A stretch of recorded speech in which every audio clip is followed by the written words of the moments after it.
একটা জায়গায় আপনি একটা জায়গাতে আটকে আছেন। I think let's look forward. মানে সাফিসিয়েন্ট কথা হয়েছে আমার মনে হয়। আপনাদের কারোর আছে লিটন দাস নিয়ে, উনি দুটো অলরেডি করে ফেলেছেন। আর কারোর আছে?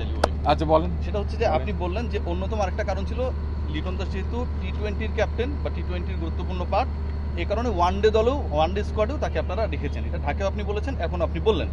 তো টেস্টেরও তো আমাদের গুরুত্বপূর্ণ পার্ট মমিনুল হক। কখনো যদি বাংলাদেশের টেস্ট সিরিজের আগে ওয়ানডে সিরিজ হয় কোনো দলের বিপক্ষে, তিনি যেহেতু টেস্ট দলের গুরুত্বপূর্ণ পার্ট, তাকে কি আপনারা ওয়ানডেতে রাখবেন? তিনি তো অনেকদিন ধরে ওয়ানডে খেলছেন না। লিটন দাস তো ধারাবাহিকভাবেই খেলছেন। যদি কাউকে কখন আমরা বলিনি, আমরা রিটার্ন অফ করে দিয়েছি কাউকে। আপনি যে বলেন শুধু মমিনুল না, যে কেউ পেতে পারে, শুধু মমিনুলকে নিয়ে বিষয় না। এটা আপনি কথাটা তো ঘুরাচ্ছেন, কথাটা আপনি কথা পেছানোর জন্য কথা বলছেন। এটা আমরা নির্বাচক প্যানেলরা যা আছি, আমরা আমাদের নির্বাচন পদ্ধতির উপর আপনারা খোলাভাবেই মন্তব্য করতে পারেন। Let's look forward. আমরা কাকে বিবেচনা আনি কিংবা কাউকে বিবেচনা আনি না, সেটা আগামীর জন্য ওয়েট করে। আমরা চাইবো যে তিনি ডিপিএলে হোয়াইট বল ক্রিকেটে সাফিসিয়েন্ট ক্রিকেট খেলুক, প্রত্যেকটা প্লেয়ার ক্ষেত্রে আমরা চাইবো, এবং আমাদের নজর থাকবে সবার। মোসাদ্দেক নিয়ে একটা প্রশ্ন করতে পারবো ভাই? হ্যাঁ, আপনি বলেছেন যে যতদিন মিরাজ আছে ততদিন মোসাদ্দেকের সুযোগ নেই।